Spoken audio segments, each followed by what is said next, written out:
Hey, Jeff, do you know what type of podcast we are? Well, we're not a history podcast. That's correct. We're a comedy podcast. So any jokes, skits, or anything else we say is not reflective of our organizations, businesses, or any sponsors that we're associated with, even charities. So remind yourself, if you're offended, it's okay. It's just a joke.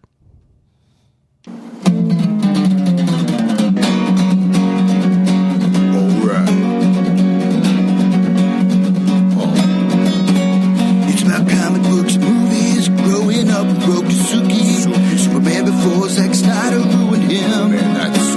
Michael Keaton was the best Batman, while Christian Bale was just deadpan. No one remembers the other ones. Princess Leia in bikinis and Transformer Lamborghinis. Please don't let Shia LaBeouf ever act again. Please, God, no. Remembering tales from the crypt, back when Michael Bay wrote good scripts. He wrote the All scripts. right here is no mystery. It's the history of bad. It's bad. It's the history of bad. So bad. It's the history of bad ideas. It's the history of bad. It's bad. It's the history of bad. So bad. It's the history of bad ideas. Podcast. Welcome to the History of Bad Ideas, episode number 585. I'm Jason. I'm Jeff. I'm Brian. And this is Scab Jeff, Ooh. introducing himself for the first time ever. Mark it down, children. Episode 585, Scab Jeff takes over. No, I'm not taking over. I'm just not politely waiting for you to introduce me because Good it call. always seems uncomfortable as you look at me waiting for me to say something, and then eventually you say, and a special guest. You're no longer a special guest. You're just part of the show. Just show up. So this is the one. This is the episode that I became an actual. I'm not sure Regular. about that. I mean, you can show up anytime. Brian is still not technically part of the show. He just continues to show up. No, I'm now officially. We did install him. Officially. Okay. Yeah, if you wanted to show up, that's fine. Randall Holt shows up from time to time. Just shows up. Doug shows up. Blake sometimes. Where is Blake today? Blake won't be here as much on the podcast because for some reason or another he has to go back into the office 5 days a week. So at 6:30 in the morning. So he will not be at every podcast, but he'll be here probably about once a month or so. Jim got suspended this week for his comments last week. I saw that. Yeah, so he's starting off the summer tour early, so that was nice. So yeah, but Scab Jeff is here because I failed as a recruiter to bring Jeff on last week for the Oscars.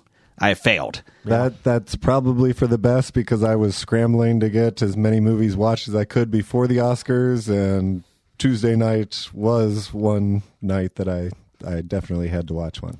I did start catching up on my Oscar movies last week. I saw one, and then I saw another one yesterday after the Oscars. So how many is that you saw? I think I saw all the animated ones except one, and I saw Nosferatu. And Flow. I saw Flow. Oscar winner Flow. I'm still pissed at that. That was the difference between you winning the Oscar poll and me winning the Oscar poll. Or, well, we would have tied if...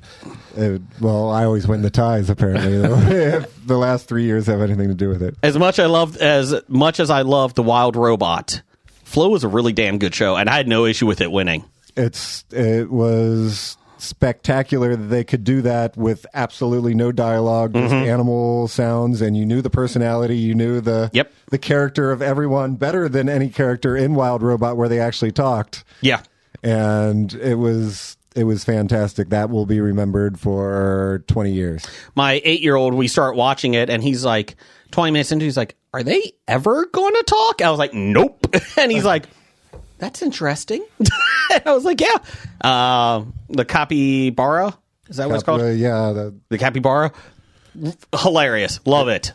Love it. Wait, how do we know it's a capybara if they don't talk? It looks like one, and I looked up the credits. Okay. So So And how do you know that any animal is any animal? They don't come in and they say, I am a raccoon. Yeah, but no offense, a capybara looks like a generic rodent. It's just bigger.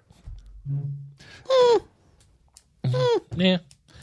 The cat's great. I don't like cats, but cat was great. I'm trying to think what else was in it. The dogs kind of annoyed me, I'll be honest. I don't like dogs. And I love dogs. And the annoying dogs were just right up the wheelhouse because the cat was clearly annoyed with the dogs.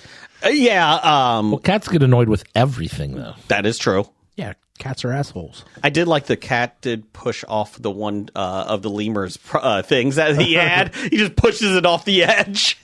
So, yeah, it's about a cat and some animals that there's a flood that comes. And basically they get stuck in a little boat, and they float on down throughout the whole island, like through the cities and that. So that was an absolutely terrible explanation of what it is. So do not go off of that. Whether you're deciding whether or not to watch Flow. Flow is a spectacular movie where you're following a cat, and then you kind of get in the cat's head, and as you are, the water level starts to rise a little bit, and he starts to try to figure out how to survive as the water level's rising a little bit. And as he's surviving, he runs into this awesome capybara, which we know because it looks like a capybara. Well, where does this take place? Because I heard capybaras and lemurs, and they don't exist in the wild anywhere near each other. Well, there's also a giant whale that looks like a giant monster. So was it a unicorn or? Yeah. Yeah, so there's a lot of mystical... And there was a unicorn. Yeah. Okay. I'm not sure. What was the one that got taken up to heaven during that? Was that a deer or a unicorn? Or I think that was the unicorn. I was trying to think... Oh, that's why unicorns don't exist anymore. And there was also a bird in there that gets... Oh, yeah, there's a bird.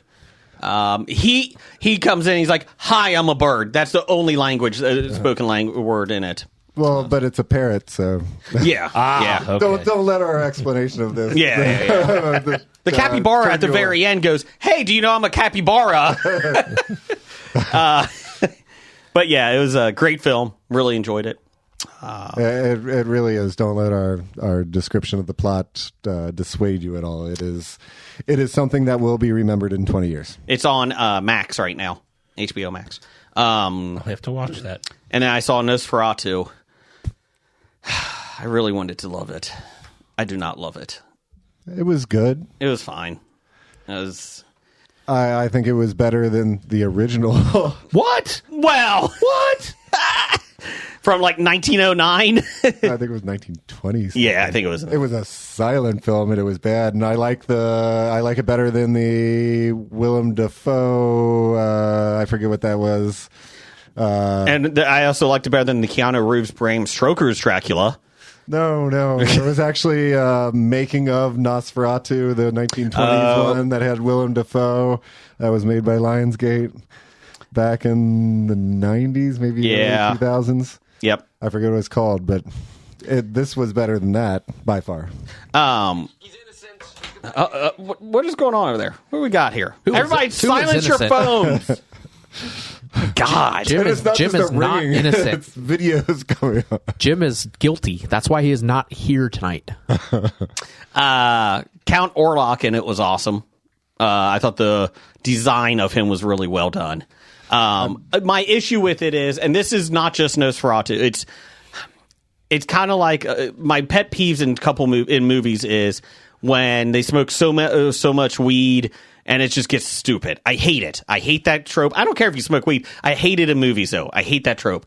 And my other thing is, in Nosferatu, you never knew if it was a dream or something else. Like, she kept having these visions. I get that. But I kept getting tired of, like, oh, they woke up. And I'm like, fucking A. Like, I don't like it. Were they smoking weed in the movie? No. But I'm just saying. Were you smoking weed while you were watching the movie and you didn't remember? No, I'm just saying the tropes in movies. I don't like movies that they keep smoking weed over and over and they have all these stupid illusions and all this other shit. And then the other thing I hate in movies is when they keep having dreams and you think it's part of the, like, it's actually happening and it's just a fucking dream they wake up from. Wait till you find out about Inception. Maybe the reason it's my least favorite Christopher Nolan film. Maybe. I still have no idea why you brought up the weed thing. It was just another thing I don't like in movies. So this is typically how it goes week to week with Jason. There's always something when he talks about where we're all just like, huh? I should know that now that Yeah, I'm you officially should. a reg. Yeah. You'll learn. You'll learn. It was just weird seeing Cheech and Chong in Nosferatu. It was just really weird. Are you sure you didn't watch Half Baked? And they weren't even smoking pot. Because the entire time you were saying that, I was thinking, did they do a lot of pot in this movie? I don't remember them doing any pot in this movie. No, he was just watching I was Half probably Baked. doing a lot of pot while I was. Doing a lot of pot. Okay, you caught me. Apparently, I don't know. No. Jeff, are you into pot? It down for a title. Jeff, I'm doing a lot of pot. Jeff, do you do pot? I'm doing a lot of pot. Yeah, you're not doing pot. I guess we know who the narc is. Narc. I'm snorting Hello, so much fellow pot. teen. How do you do, fellow teens? I'm snorting so much pot right now. But Shadow of the Vampire. No, Shadow the Vampire? Yeah.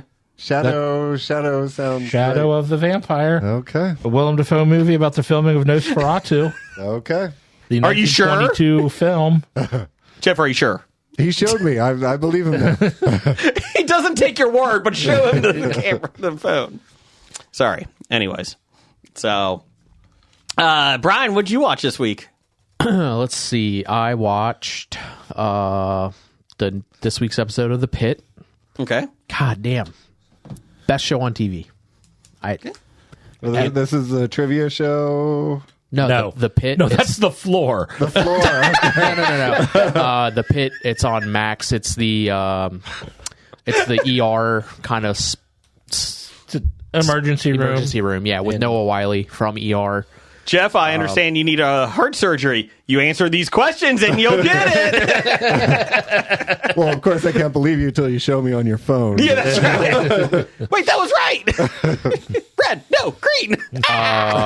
Yeah, the ending of this week's episode, like we were talking about. Oh, yeah. Yeah. It was going to happen. It was going to happen, yeah, with Drew Powell. We finally figured out what happened, but yeah, I thought he was going to explode or something. or just die or something. Like, I thought he was going to spontaneously combust the way they've been dragging that along all season. yeah, definitely didn't see that coming.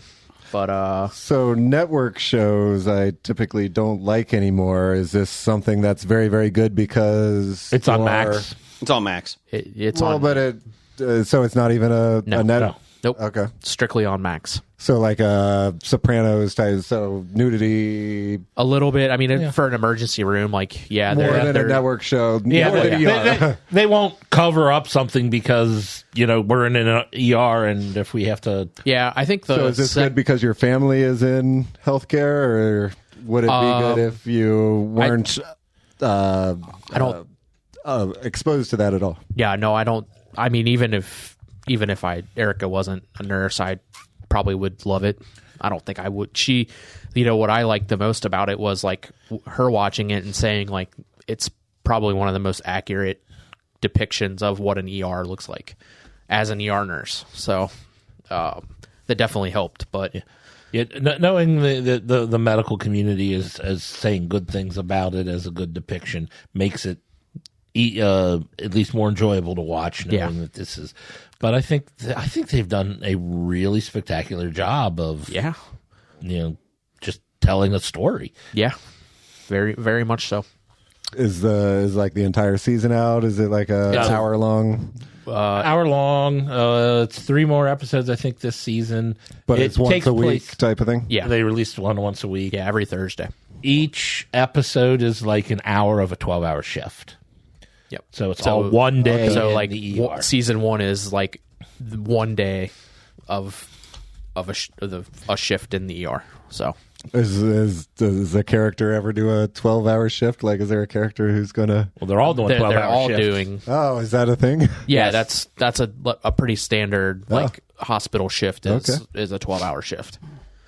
But yeah, I say it every week, but it's the best thing on TV, in my opinion. It's a 12-hour shift unless they answer the questions right. Then they get to go where home does early. the trivia come in?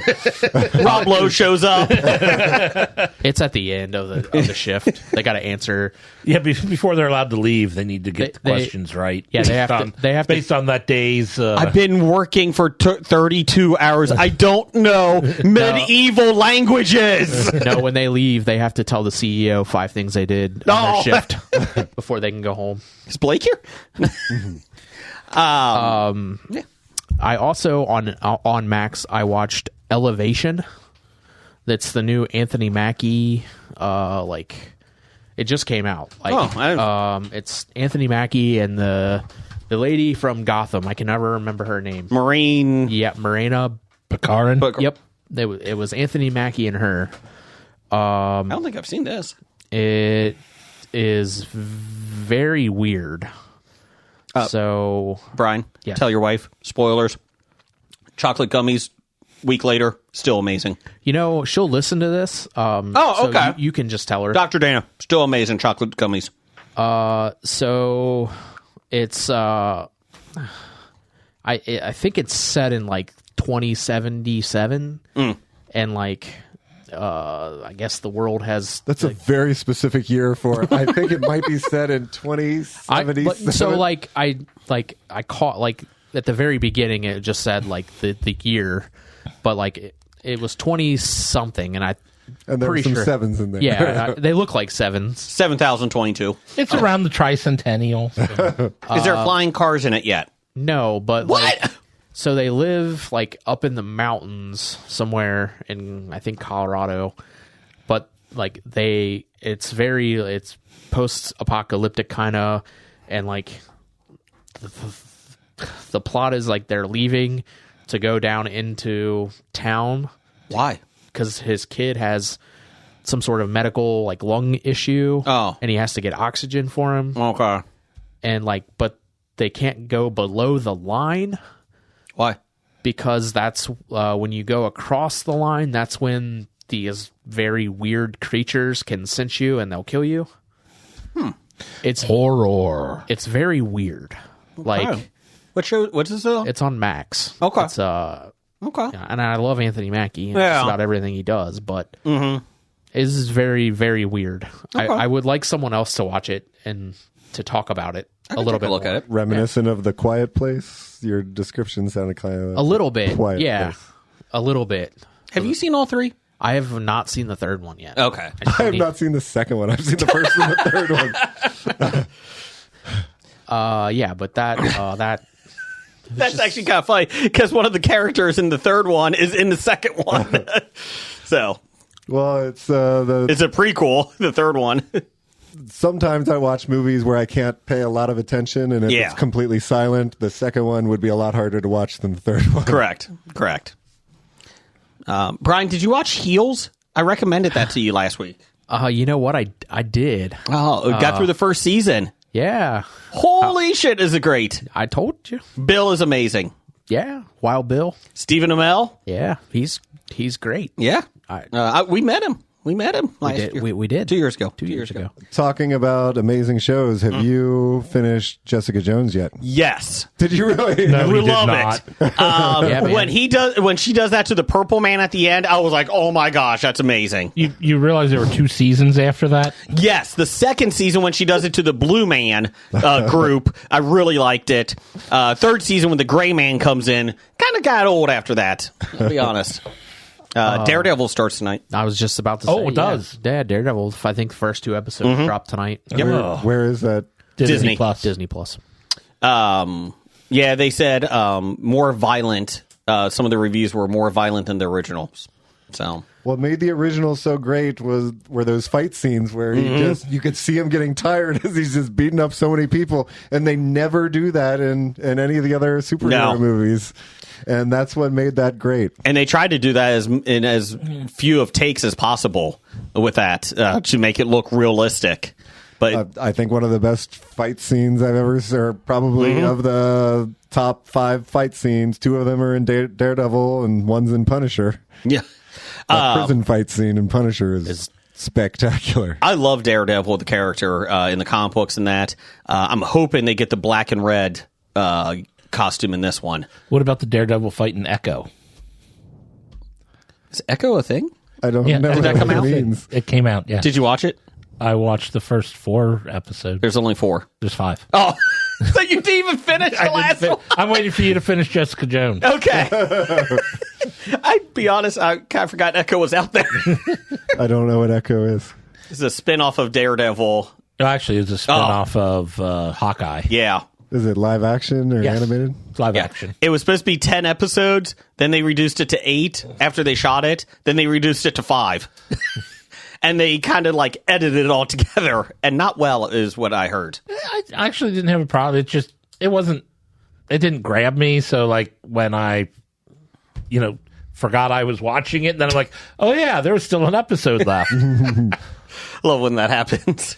But there was a scene where Daredevil fought Echo. Did you watch the Hawkeye show? Yeah, I did see the Hawkeye show. The deaf ninja or whatever on the working for Kingpin. She had her own spinoff show. Okay. I don't remember Hawkeye all that well, but Hawkeye was great because it was a Christmas one. That's why it was great. Yeah, it was a fun Christmas one. was Vincent D'Onofrio Kingpin and Hawkeye? Yes, he was. Yeah, we met him. We did meet him. Really nice guy. Super nice guy. Came to a Sunday. Panel. Yeah. I mean, he was there all weekend. He was, but yeah, that was 2 years ago too, wasn't it? No, that was last year. Was it last year? Okay, I'm pretty sure. Yeah. D'Onofrio was really last nice year. guy. No, No, it was 2 years ago. Because it was at least 2 years ago because it was at the Duke. Oh, Energy was it? Yeah, Yep. 2 that's years right. ago. Yeah. Yep. So He played Orson Welles in Ed Wood, Yeah, he did. and he did it so well. it's a movie that people don't talk about much anymore. Ed Wood. I was so excited when it's on Criterion Channel this month, and I'm like, yeah, I haven't seen this in forever. George the Animal Steel is in that. He is. Brian, did you see John Cena turn heel? I did watch the Elimination Chamber? Yeah, I did watch It was that. an enjoyable pay-per-view. It wasn't bad. It wasn't bad. So my question is this heel turn going to end up everyone's going to still cheer for John Cena and whoever he turned against will become the bad guy? It might because people are loving that he's a villain now.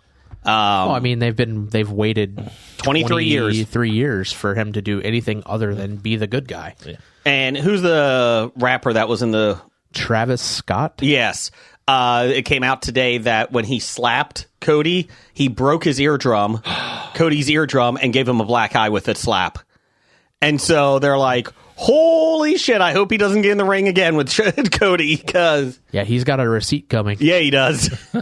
Cody won't blow up the match for him, but he's going to get him. He's going to get some... Yeah, he blew out his eardrum. They brought a rapper into the ring. So Travis Scott walked out with The Rock. Yeah. He was like there with They The were Rock. trying to do NWO Dennis Rodman type thing. But what I'm saying is when you bring in someone who's not in the business and expect them to get it right. Yeah. I mean, that's the chances. I think he went off script because they were like holding. Cena was holding his legs, Cody Rhodes' legs. Travis Scott was holding his arms. Well, then he was like lifting his head up. Travis Scott started lifting his head up, and Cena like literally, like you could tell, like his face was like no, and was like pushed Cody Rhodes' head down so Travis Scott wasn't leaning him up. And so I'm wondering if he went off script at that point, or he isn't a trained professional, Correct. so he didn't know what he was doing. Correct. But if you're going to put someone like that in that position with the arguably three of the biggest stars of your entire business, you should probably make sure that he doesn't do that. He supposedly is training to be a wrestler too. Well, that'll get in trouble. That'll run into He's some off problems. to a great start. So I'm not really following what you guys are talking Yes. about, but what it sounds like is you're complaining that wrestling isn't fake enough. You fucking say fake one more time about wrestling. I'm just saying. I'm going to jump over this table. I'm just sounding like that's what it sounded like to me. Actually, I'm not going to jump over the table. I'm going to say, Jeff, please move, and he's going to say no, and I'll be like, okay, Scab, be nice. I'm just saying, is that not what you were just arguing? He's not trained well enough to fake these things. No, he actually did a choreograph. A move. It's choreographed. Yeah, that's the word. It's not fake because they're actually hitting each other. Yeah. Well, Cena missed quite a few. Oh, yeah. There were quite a few of those. Did you see when he punched Punk and like he missed him by like 3 feet and Punk went flying back? And I was like, I don't think that hit. That's pretty bad when you. And the best is It's not like it's Jesus fighting him. No. Cena is famous for like calling out spots because wrestlers talk in the ring, like, hey, clothesline or something like that. And Cena's famous for it. And I can't remember exactly what he said, but during the Elimination Chamber, the camera's on him and he looks down at, I forget who he looked down at, and he's like, reverse. It was like, okay, Cena, let's try a little bit better here. The other thing that was funny about that was, you see the light in Punk's Yes. thing? Like, it kept falling down and he kept putting it up, like hanging it back So up. these guys are in cages, basically, pods, and there's light, like bars of light around them because for the TV cameras and that to see them. And my daughter's cracking up at it because she kept looking in the background like, what is he doing? And the light, one person got thrown into the pod while CM Punk's still waiting for his turn to come out, and the light falls down. So like for 10 minutes, he's just trying to put the light back into the gets it back pod. up and then it falls back down. And the crowd, at one point, he's just like, fuck it, I'm not doing it. And the crowd behind him was, put the light up, put the light up. So he did, and then they cheered. But you see him, like, in the match, like, in the background, my daughter and I were watching, and I'm like, he's trying to put the light bulb. Like, you just see him, like, not even paying attention. Is this live? Yeah. So, I'm excited for it. It's going to be good. It's something different, right? Yeah. Good for them. I don't really care for The Rock right now. He's not It's weird.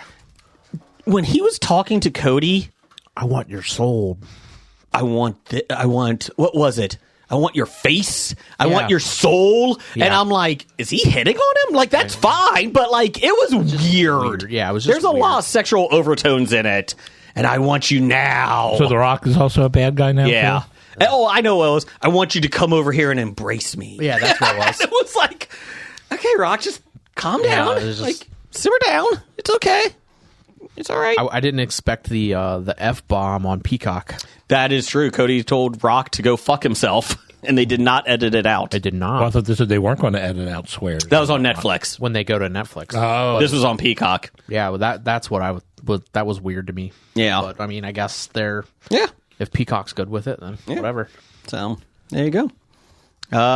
Anything else we want to talk about? Jeff, did you watch anything? I don't remember. You just suddenly stopped the conversation and changed it. Sorry. Jeff, did you watch anything? I Non-Oscar recently subscribed to Shorts TV, which has like a bunch of the short movies, Oscar nominated and not Oscar nominated, and it was good. I really enjoy it. There was a Olivia Colman short on there. I don't think it was nominated. We like for an Olivia Oscar. Colman. But the plot of it is she's like a mother. She has a daughter and a husband, and suddenly one day she starts to float slightly above the ground, and then she starts going up higher and higher, and eventually they need to cut a hole in the ceiling so that she could float, so that she could go to the second floor and then through the ceiling, and then they're like, eventually you're going to cross the line between space, and that's where you're going to die. So it's about her family coming to terms with the fact that she's slowly going to go up and die. You know, that would be a better title for that show. Float. That would be a good title for that. If you don't cut a hole in the ceiling, does she just stop at the ceiling? Or does she just like she bounce? gets hurt badly. Like they try the doctors tried at first to put a lot of weights on her. It was clearly a metaphor for someone having cancer or something, and she's losing everything and going away from the family. But at the same time, it was funny how she was just going up, but just crushingly sad. Like the last time that the dad has sex with her, like she's about to go through the roof of the thing, so he has to stand on a stool and do it that way. So Disney did something like that as well, an animated short a couple years ago, and it was about a father and his son has ADD, and it was very well done. Like, the dad was getting frustrated because he's not, quote unquote, normal like the other kids in the playground, and he was kind of floating and all that. And again, it's a metaphor for ADD and that stuff, and ADHD and that. And so, but like at the end of it, he realizes that this is what makes my son my son. So he like accepted, and like he was happy that he was floating. Like the whole time he's trying to hide that he's floating and trying to make him, quote unquote, normal and that. So yeah, but at the end he's like floating. He can control it though. Like he can float on his own. But I just thought it was very similar to that aspect of it. So Sounds like an X-Men story. it does kind of, but it was very well done. I think it was like 5 or 10 minutes. It was really good. It's on Disney Plus right now. I think it actually is called Float. I'll double check. As people don't know, we do not have an outline today. We do not. It's wild card. Yeah, but it's kind of a calm wild card. Like, it's not wild card. I guess we should go over the breaths of silence. Go ahead. Yeah. Well, there was Michelle Trachtenberg passed away this past week. Hey, we're doing a big breath of science. Okay, sorry. Go ahead, Jeff. I just wanted to point out how important this one is, or I'll get in big trouble if I don't. Same. Eurotrip. They really are the worst twins ever. Harriet the Spy. Harriet the Spy.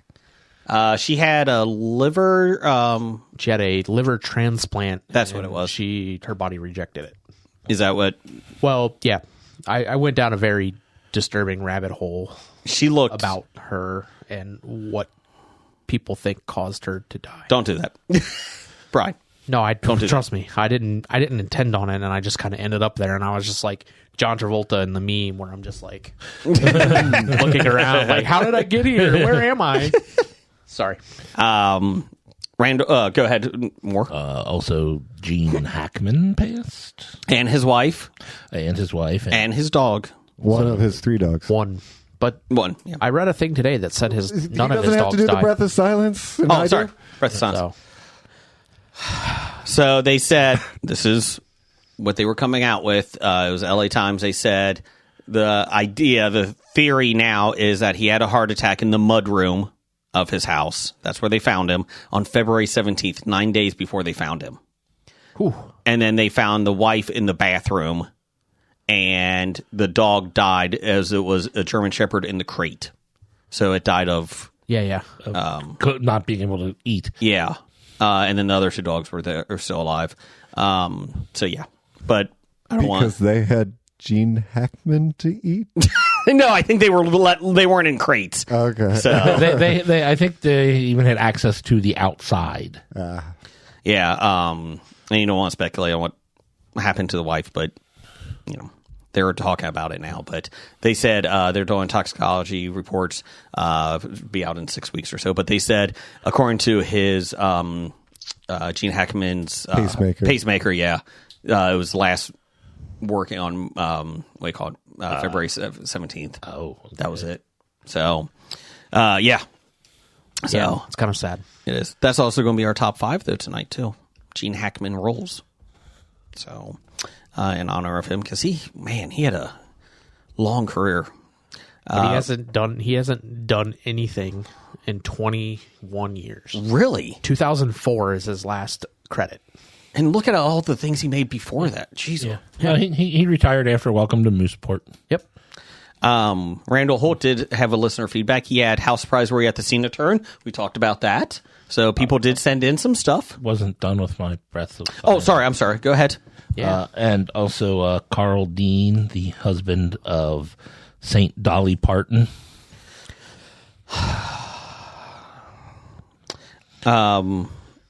Never wanted to be known. He ran a fertilizer company for his whole life. Yeah. Never was on social media. Never really was in the limelight at all. No, I saw a thing. I think it was in People, like where they posted like the last photo of him in public, and it was from 5 years ago. Like, yeah, Really? Yeah. I thought he was at the Rock and Roll Hall of Fame ceremony when she was inducted. I mean, I think it was like like award or okay. an appearance with her. Like just, like paparazzi just hang out and catch like stranger or like not strangers, but Famous At the fertilizer company. yeah, not too Hey, many. what are you doing over there with the fertilizer? Hey, Carl, what are you doing? My job. Get the fuck away. But yeah, And now we know why he wanted to stay out of the limelight. Is that Harvey from TMZ? Fuck off. Also, one of our listeners, Jason, sent in George Lowe, the iconic voice actor best known for Space Ghost Coast to Coast, died. Oh, no, he I was missed that 67 one. years old. Oh. who was the? You'll have to forgive me. The guy. Am I the only one chastised for breaking the breath of silence? Yes. Breath of Silence. Because we haven't started it yet. Yes. Yeah, we didn't. I didn't. see. I didn't wait till they were like in the middle of their breath. If you're going to be a regular, you need to figure this out, Jeff. The We already got one, Jeff. Don't make us regret anything. the Saved by the Bell guy, Peter Engel. Peter Engel. Yeah, yes. the guy that created Saved by the Created- Bell. Oh. He created a lot of different things, Yeah, he did. California Dreams and all that. He passed away as well. So for both of them, Spin-offs of Saved by the Bell. Yep. Yep. ready? He may have done Head of the Class too. I'll double check. So you interrupted the first breath of silence to do an extra No, I breath did of not. silence. Throw How it in dare there. you? You know what? It's gone. We're gone. Nope. The invitation's gone. Revoked. He did Hang Time and City Guys. I remember City Guys. Hang Time was not great. He also executive produced Last Comic Standing. Yeah. Okay. Um, That was sometimes good. he was 88 years old. 88. Yeah. He also did Malibu, California, All About Us. So there you go. Oh, I wanted to mention something that I have been watching that we have not talked about yet on the show. What's that? Anyone been watching the new Joe Schmo show? Not yet. We have it taped. It is spectacularly terrible. Like the show that they're on, the fake show, is so bad that it's like, how does he not know?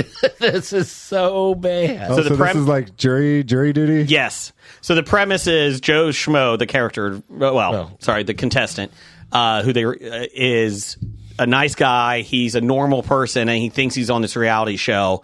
But the thing is, everybody else on the show is an improv actor. So it's So, all yeah, about exactly him. like jury Yeah. duty. Yeah.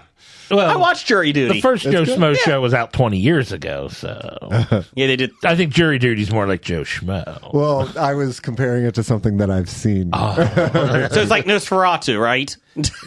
So you didn't see the first 3 seasons of Joe Schmo? I've never heard of Joe Schmo. Oh, wow. I thought that jury duty was an original idea, in all honesty. I got to find out where that's streaming the originals, because I never actually saw the second season. I saw the first and third. Yeah. Jen and I love that. If you find out, tell us. We will watch it. They did... Or we love jury Yeah, duty now. yeah. They did the first season, and I think before that aired, they then started the second season, so people wouldn't know. But then by the time the second one was, aired, everybody knew Ralph Garman, the host, blah, blah, blah. So they waited 10 years before the third season. And it so- worked. I never heard of it. Yeah. And he came out as a different character, so it wasn't even like if you didn't recognize him, you wouldn't have known his name because he was playing a character on Ralph this Garman time. was amazing. And Does he make an appearance at all in this no, one? I haven't seen Ralph Garman at all. Oh. They got I forgot her name now. The host. Kristen Wiig. No. She was in it too. She First was season. in the original season. Yes. You could tell because she had tiny hands, tiny arms. No, I don't think she had the tiny hands thing. Oh, okay. This was pre her time on Saturday Night Live. My bad. But they said it's a very big, popular Korean show, and they're doing the American version. Oh, for the new season. Yeah, and it's For the new season. for the new season. Yeah, it's like it's the goat, and it's all like goat themed. And there's like a goat on there that like they're the person who the goat most feels a connection with is the goat keeper, which they made it the contestant or whatever, because that's when they would have him go take care of the goat while they would have production meetings to talk about what they're going to do. Go take care of the goat. And like every challenge is just so fuckingly stupid, and it's like, and there's a couple times where he's like, "This is a joke, right?" And everybody's like, "Did we screw up? Is it over yet? No, there's still a couple episodes left to go. Yeah, my wife and I want to watch that one. We enjoy those. Real quick here, we do have Cinnamon Churro Peeps. Oh, fantastic. This is for you, Yes, Brian. thank you so much. I saw these at Kroger, so there you go. Thank you. Jeff, here you go. They smell like cinnamon. They smell like cinnamon. And Brian, tell us how much you love Peeps. I love Peeps about as much. And Stanley loves meatballs.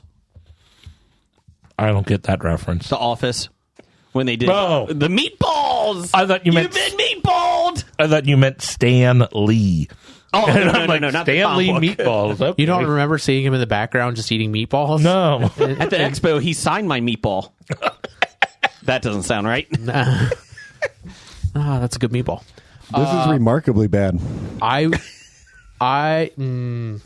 I love Peeps about as much as I loved riding in the back seat of a car when I was 8 with the windows rolled up with smoking grandparents. Oh, so In the middle seat. Yes. That's about as much as I love Peeps. If you want, Jeff, we had these last week. If you want to try the Rice Krispie treat peep. I do not. I'm not sure that. Oh, this is terrible.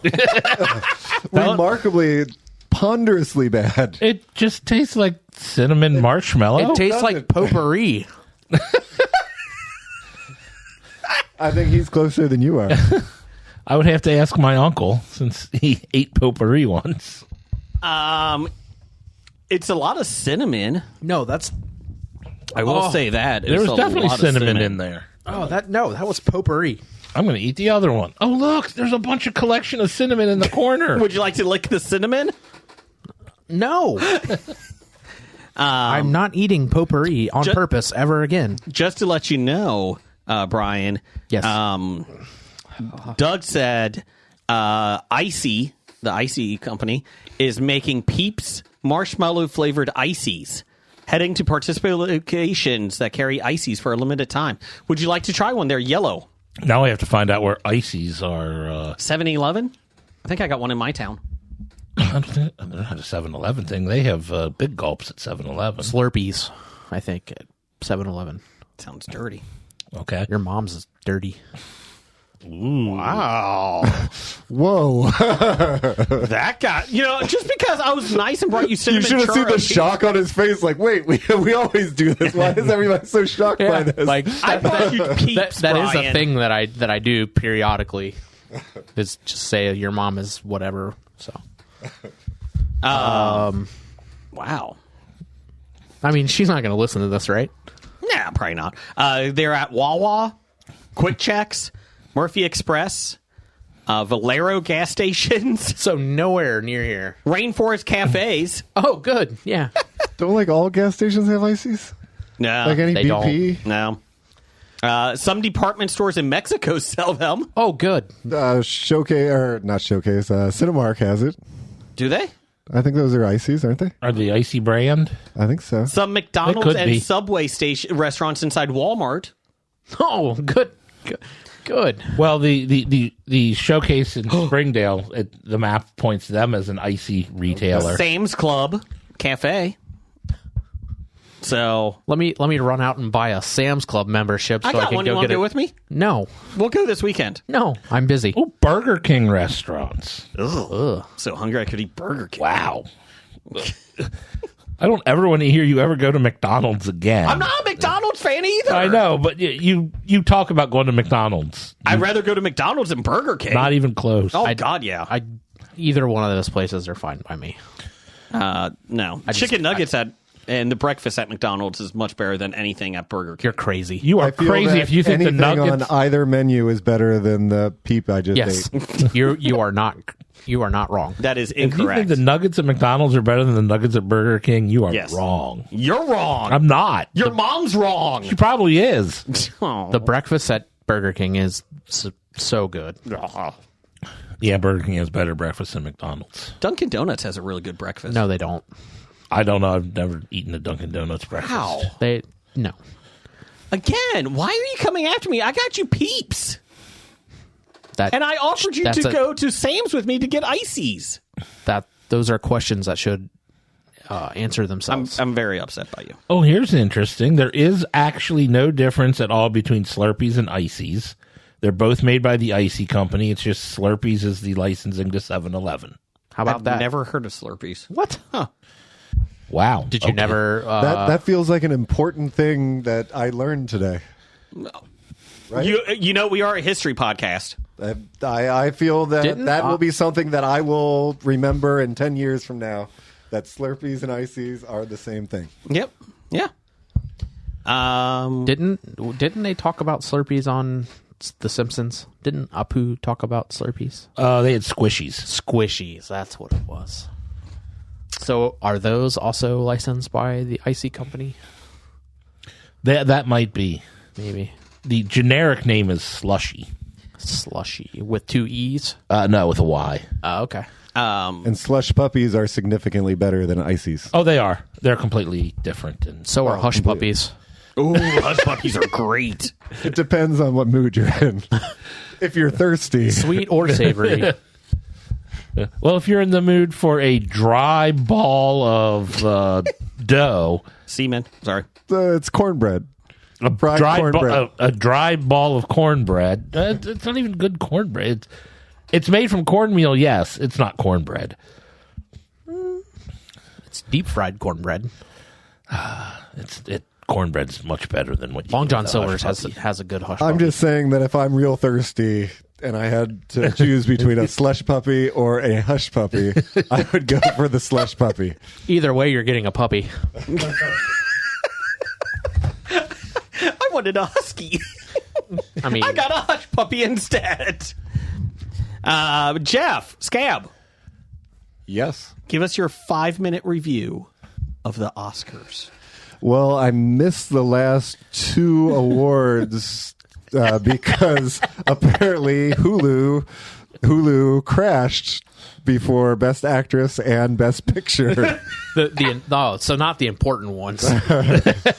It got cinematography in, though, Brian, so we're good. Yeah. So I was on the way over here. I was thinking of the 10 movies nominated for Best Picture, and the entire time I was thinking of it, and I can only come up with 8 of them. Do you have a list? Because that's going to bother me all the way home if I don't. I have can do that. Yeah. Because the Wicked and Dune 2, they shouldn't count. Those are half movies. Those are bullshit. It's bullshit that they were even considered movies. They are television miniseries. So since Dune 2 is the ending part, can you take the entire movie sequence as award worthy? As a miniseries, maybe, but not. Well, as they a don't give movie. away miniseries at the Exactly. Oscars. So- Horizon would win. Empire Strikes Back can stand alone, and it would be a good I think movie. Wicked even if stands alone. No, it doesn't. Yes, it does. She becomes a villain, or she becomes on the broom again at the end and leaves. On the broom again. She becomes on the broom again. She's on the broom and she flies off. That's it. Yeah, and if that was the end of the story and they didn't make any more, you'd be pissed. Same with Empire. The bad guys won. Bad guys are allowed to win and still end a They movie. didn't win. He got on the Millennium Falcon and they flew off, and they're like, "We're But there's a going to do something about continuance. it." You can't say Empire Strikes Back. You could have made no other movies You after could have Empire started Strikes it. Back. You could have started the entire series with Hoth and ended it at the end of Empire Strikes You could Back. do that with Wicked. No, She flies off. It's like the Millennium Falcon. She flies off. You almost couldn't do Wicked without the Wizard of Oz. Almost. Well, that was the one good line that Conan had during the Oscars was, "Oh, Wicked, made for all those people who watched The Wizard of Oz and thought, I wonder where a bunch of these minor characters went to college." Top 10 nominees. I'm sorry, the Best Picture nominees. I'm still here. Let me go to the two that I haven't. Okay. So Amelia Perez was it was like something that Donald Trump would make. It was so anti-trans. It was so anti-Mexican. Really? It was like, oh, what does everybody say that trans people are like? Oh, let's portray them like that. Okay. Which isn't necessarily awful, but it was bad. It was like a. Why do you think it was nominated? I think that people saw that it was about trans people and Mexicans, and they're like, "Oh, this is Put it up." we should put that up." And the acting was good by what's her face, the one who actually won. She deserved that. And Zoe Saldana. Yeah. And the music, I guess it was like a musical drug dealing thing, but yeah, Mexicans were apparently all cartel or cartel adjacent. Gotcha. Was how they portrayed Mexicans. Okay. So that one didn't deserve to be up for Best Picture. Conclave was good, but I honestly think that the ending ruined it, which is weird, because that's probably why it was nominated. But I think that it was very, very a good tense thing where they were going through the conclave, picking the new pope, and then the new pope that we chose happens to be Spoilers. They picked the chimp. They picked the chimp, exactly. And then there was I'm Still Here, which was good, but it was a Brazilian film all in Portuguese, so I couldn't see that winning. Honora definitely deserved it. The Brutalist was long. It was long, and the first half, it seemed like this was an important movie. It was so well made. It was so... Everything was just absolutely perfect. Every shot was perfect. And then they had an intermission because it's a 3.5 hour movie. And then after that, like probably about every 20 minutes, he would suddenly do heroin and then be like on the ground, like out from heroin. There's no build up to this or anything. And there's no consequences after it. And then until one time he's doing heroin and he gets raped by Guy Pearce. What? So I think that they... What the fuck is going on? I think that they just threw It's the called drugs The in. Brutalist. I think that they just threw the drugs in to give some excuse to how he managed to get himself raped by Guy Pearce. Brian, that escalated quickly. Actually, it didn't sound like it was quick at all. It was after the So after the intermission, which took a while to get to. Jen and I were At watching least it, like and an I'm hour and a half. and we're like, we should call this movie, and then sometimes he does drugs. Huh. Because there were no consequences to doing drugs except for the rape. Except for that. But it wasn't like he was so addicted and like his life was trying to find more drugs, or he missed work the next day because he had So been there's doing a drugs. consequence. So he said it No, didn't he happen. It didn't Oh. happen. Oh. He did drugs, and then they That was didn't it? mention it for 20 minutes. Oh yeah, he does drugs sometimes. So what it else? was Nickel Boys. Nickel Boys was shot all in first person. So it was like, when you're playing video games and you have to choose the dialogue option for the person, and you choose it, and then they do their talk, and it's so boring when they're doing it. Yeah. The entire movie was that. It was like they were in the middle of the shot because he's looking at them, and he just does. They do their line or whatever. So it was bad. I think it was nominated because Of how different it was? Yeah, it was original how it was done. And then I think there's two more movies that Substance. That's one that I forgot.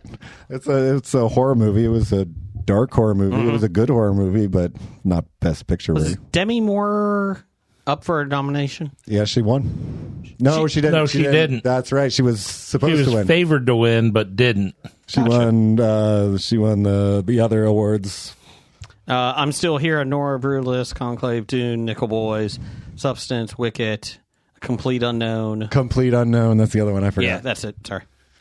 That one was very good, but Bob Dylan's kind of a dick, so it's hard to Just because the guy's a dick doesn't mean the movie isn't good, though. It was hard to empathize with him because he was just being a dick. We get Were you supposed to empathize with him? Well, I think that in order to stay interested in the movie, you have to empathize with someone in the movie. And I think that he was the only character that continued through the movie. So I think you had to empathize, and you can empathize with a bad guy, I think, but you didn't empathize with him because he was just a dick for no reason. You said Honora's probably deserved it. Yeah, I'd say Honora deserved it. Okay. And that was a sex worker who, this really rich guy, he gets enamored with her, and they have their crazy drug fueled fling, and then he's like, let's get married. So they get married, and for a moment you think they're in love, and then the parents come in, and he's like to her, oh, you know that this wasn't gonna last and that wasn't real or whatever. And you expect her to be all crushed and everything, but she was playing the same game because she was a sex worker. Mm-hmm. So she's like, yeah, but you married me, so you're going to have to pay a lot more type of thing. And that's what it ends up being. And I found that very fascinating, and I like that. What was any surprises of who won? The live action short was probably the biggest surprise. It was this... The movie that won was called I'm Not a Robot, which the plot of this short was that this lady who is at work and she's trying to get into her thing, and it says prove that you're not a robot, so you have to click on all the traffic lights. So she tries, and it says failed, and she tries again, and then she just gets so frustrated, so she calls her boyfriend, and she's like, I'm so frustrated, I can't get into my thing. It says that I might be a robot or something. And then he's like, oh, and then he hangs up real quick. And then eventually he comes in with some lady that she's never met and says, yeah, you kind of are a robot. That's why he couldn't find the traffic lights, which was great. But there were better ones. There was the one that was favored at the end was called Alien or Alien. It was A space Lien, and it's about this married couple. One was Mexican, one was American. They have a daughter, and they are going in to. They were told that he has to go in to get signed up to, so he can become a citizen since he's married to a citizen. But apparently those places are traps where ICE picks you up. So they pick him up and his daughter up because she wasn't there with them. Mm-hmm. So she has to go to the front desk, get the passport of the daughter and whatever, and go catch before they take her daughter off to wherever. So it's brutal. Jeez. But that was what was favored. But the best one was the man who couldn't, or the man who stayed quiet or something like that. I forget exactly what it's called, but it's about a train, and the soldiers stop it, and they come in, and they're trying to. I think it's in like Serbia and during the Serbian War. Is it a Serbian film? It might be, but one of the people in their little compartment in the train doesn't have their papers or whatever, and he's like, "Oh, they're going to take me out and they're going to kill me. I don't know what to do." And the guy who you're empathizing with is like, "We won't let them do that. We'll stop them." So he comes in and he's like, "Well, you can't ask us. What's your right to ask us for this?" And he's like, "Show me your papers and sit down." And he does it kind of scary, and the guy pauses, and he's like, he wants to stand up, but he sits down and hands the papers, and then somebody else in the train car stands up, and they take the guy who stands up instead of the guy who didn't have his papers. So then the last 30 seconds of the movie is just looking at the guy who said that he was going to stand up, but Didn't. when the other guy who did stand up got taken away, which was spectacular. Adrian Brody won. He should have. I saw the best comparison of him. He's the Eli Manning of acting. He throws a lot of interceptions, but he's won 2 championships. And I was like, wow, okay. I was like, What Kind of feels insulting. well, it was because he doesn't make all the best films. I'm just saying that he doesn't make a whole bunch of terrible Yeah, he's films. not in. The Jacket That's one. from 20 years ago. Right. Like, he does pretty good job in everything that I've ever seen him in. He just liked how they compared him to Eli. Yeah. So let me give you you're the Oscar guy. Let me give you the last 10 Oscar Best Pictures. Tell me which one's the best. You ready? Yes. Oh, like the Oscar for the last decade. Yeah. Okay. Ooh. Spoilers, Highlander wins. No, that's Best Picture of all time. Oh, sorry. We'll start from 2013. We'll do 13. So 12 years. 12 years. 14. We'll do 2014. Okay. Or 14 to 24. Okay, 14 to 24. Okay. Birdman. Okay. That was good. Spotlight. Spotlight was not as good as Birdman. Your favorite? Moonlight. Moonlight was an absolute piece of shit. The Shape of Water. That was okay. Green Book. That was bad. Parasite. Parasite was good. Nomadland. It was good, but That's the one with, Frances McDormand? yeah, where she's a nomad and she like lives in her van or whatever. Yeah, that was weird. I actually haven't seen it since I've been out west, so maybe it would hit differently. Maybe What was Nomadland? it was. We literally just said. Sorry. I was just trying to look at the winners here. Hold on. It's Frances McDormand, and she's a nomad. Oh, okay. And she has 3 billboards outside of some place in Missouri. I think that's 3 billboards in Missouri or whatever. And then she goes to Fargo. Yeah, she's a cop or something in Fargo. Oppenheimer. I didn't think that was great. Everything, Everywhere, All at Once. I didn't think that was great. Coda. I don't think that was huge. So it was Birdman's the best. Birdman, and what was the Parasite. Parasite? There was not the second year, but the third year that he said. Nomadland, Parasite. Sorry, Green Book. No. Shape of Water, Moonlight, Spotlight? Spotlight. I I did like Spotlight. I think Birdman was better. So yeah, I think Birdman would be my pick. All one shot, and there was action. It didn't feel claustrophobic at all.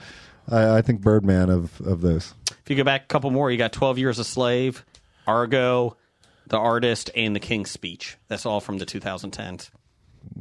I like The King's Speech. I think King's Speech might be better than Birdman. You think? I think so. Okay. Argo I thought was really good. That was Affleck, wasn't it, that directed it? Was. Yeah. Okay. The Duck? Yes. Did he win Best Director? No, he wasn't nominated. He wasn't. He wasn't? Okay. Sorry, I was just... That was one of those. Ang Lee won for Life of Pi, I think. Okay. That was one, where the 10 films for Best Picture, but only 5 for director, and then the director wasn't nominated for what was the Best Picture. And then Russell Crowe won Oscar for Best Singing in Les Mis. That's what it was. Oh, that's what it was. Yeah. But Ben Affleck does have 2 Oscars Good Will Hunting. for writing Good Will Hunting and producing Argo. Okay. There you go. Jeff, anything you were surprised? Jeff, now anything you were surprised by at the Oscars? I was surprised by I had only seen 2 movies that were nominated. Okay, which movies? Wicked and Inside Out 2. Did you like Inside Out too? Yes, we discussed this a month ago. Okay, on the just podcast. checking. Sorry. But those were the only 2 that I saw. I've seen all of them but 5. I Which ones didn't you see? don't think I saw. Girl with the Needle, 2 of the international ones, Girl with the Needle, and I forget the name of the other one. And then 3 of the documentaries I haven't seen. I haven't seen Porcelain War, Soundtrack to a Coup d'etat, and the one that won. Okay. So, Soundtrack to a Coup d'etat is, I think, one of the better titles for the movies nominated. and it looked real good. It was pretty much about the Cold War and spies, and at the same time the music going on. It looked good, but it's not available anywhere. Or actually, that one now is, but by the time it was too late to do it. And Brian, you saw one that was nominated, right? Did I? Yeah, the new one with Flight Plan, right? With Marky Wahlberg? Wasn't that it? Mark Wahlberg. Yes, Marky Mark. Was that nominated? Oh, I'm sure it was. No. No. No. Did you see Dune? I did not. Okay, I'll give you some one more of these thing. other ones. That so wait for best visual effects. There was a movie called Better Man, which Robbie Williams. Yes. It's a biopic about Robbie Williams and boy band and like dark with drugs and everything. Lots of sex, but he is a monkey the whole fucking time. So, and they don't explain why he's a monkey. Well, if you listen to our podcast, we explained it. He said that he only wanted another film about him made if he could be a monkey in it, and that's true. And that's how they did it. I did not hear this, so the entire time I'm wondering, why in the fuck is he a monkey? I think not having an explanation makes it better than if they explained it. I think that going up to that explanation, I think that Better Man would probably be the movie this year that I remember most clearly for exactly that reason, because I watched the whole movie and he was just a monkey for no reason. So one last thing about the Oscars here. Okay, so you're the Oscar aficionado. We're doing something a little bit different here, not just going through all of them. Last 10 hosts of the Oscars. Okay, so we're judging the show itself. Yes, based on the host and that. Conan O'Brien this year. No, I enjoyed most of Conan's stuff this year. Jimmy Kimmel. Regina Hall, Amy Schumer, and Wanda Sykes. I did not like that. 2021, there was no host. No host in 2020, no host in 2019. Jimmy Kimmel again. Chris Rock. Wow, that was 2016 when he got slapped? No. He wasn't hosting when he got that's right, slapped. That's right, yeah. He was just presenting. 2015, Neil Patrick Harris. Neil did a good one for the most part. 2014, Ellen DeGeneres. I did not like the selfie thing. That's still a thing. Oh, yeah, the selfie. I thought this one wasn't bad. Seth MacFarlane, 2013. I thought he did a decent job. Billy Crystal in 2012. Here you go, probably the best one. James Franco and Anne Hathaway. Is James high? Yes. Yeah, he probably was. Yes, he British guy who did the That was Golden Globes. but didn't he do the Oscars once? I don't think he did. Ricky Gervais. Yeah, Ricky Nope. Gervais. And then we'll do two more here. Alec Baldwin and Steve Martin. I don't remember those two being together. I remember Steve Martin doing it. I didn't remember him. I remember he was paired with someone. I just remember assumed it was Martin Short. Yeah. Yeah. Marty. And then finally in 2009, Hugh Jackman. Yeah. He was okay. Yeah. I'd say Conan or Neil Patrick Harris. I can't disprove that theory. I'd say you have to go all the way back to David Letterman. David Letterman was pretty funny. Oprah. That was 1995. Billy Crystal hosted for a while, and then Whoopi Goldberg one year, David Letterman, then Whoopi Goldberg, then Billy Crystal again, Whoopi Goldberg again, Billy Crystal, and then Steve Martin in 2001. And then back to Whoopi. Jeez, oh, Pete. Yeah, Whoopi and Billy did it a lot. Johnny Carson was a lot in the 80s. Oh, yeah. Johnny Carson. Not sure I've Here you seen go. one from the 80s. Here's this team up in 1983. Walter Matthau, Liza Minnelli, Dudley Moore, and Richard Pryor. Wow, I want to see that. How would that even work? I don't know. Just give it to Richard Pryor, right? Let him do it. Is that like skit comedy the whole time, or does somebody do a monologue? And then Does somebody Dudley else? Moore act drunk? He is drunk. Yeah, I'm pretty sure Dudley Moore is constantly drunk. I'm on the rocks. And then this one, and it's 86, was Alan Alda, Jane Fonda, and Robin Williams. Okay. In 87, here you go. Chevy Chase, Oh, no. Goldie Hawn. Who's the third person? 87. Kevin Kline. Ooh, that's a good one. So I guess that's a wrong. No, it's wrong. Give me an offbeat one. I'm trying to think. Every name popping up, like, no, they weren't famous then. Lloyd Bridges. Paul Hogan. From They got Paul Hogan to Crocodile Dundee, Paul Hogan, with Goldie Hawn and Chevy Chase.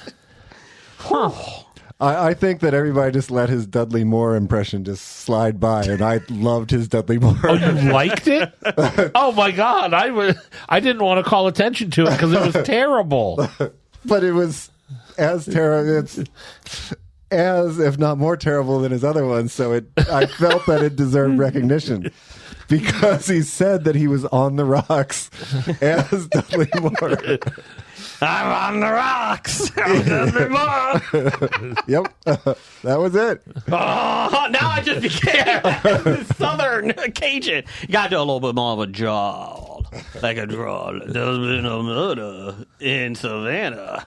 To do Dudley Moore, you have to do a Savannah drawl. Okay. I'm on the rocks. See, I'm drunk. I'm Dudley Moore.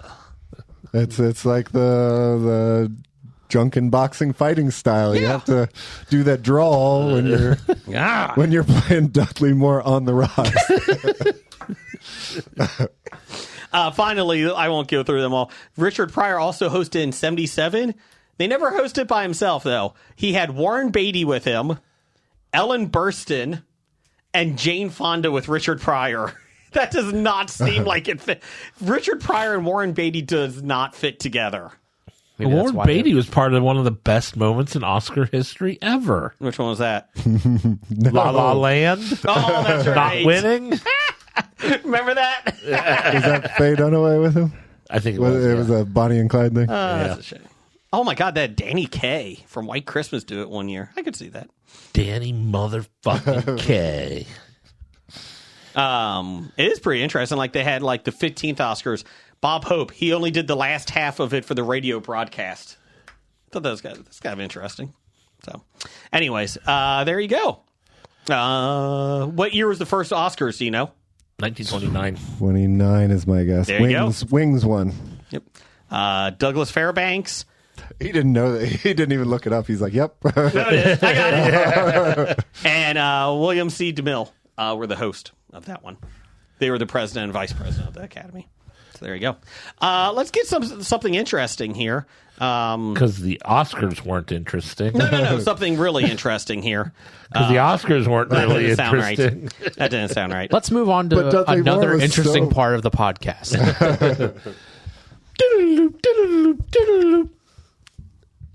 Hold on here. I'm just Oh, trying. okay. Oh, no, never mind.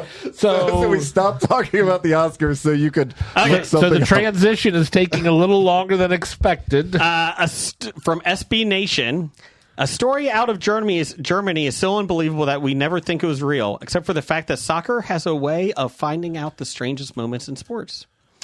Over the weekend, a match between FC Taxi Duisburg and SV Rot-Weiss Molheim in the German 8th Division had to be canceled after a small child on the field ran up to referee Stefan Kohler and bit his testicle, causing enough pain that he wasn't able to continue.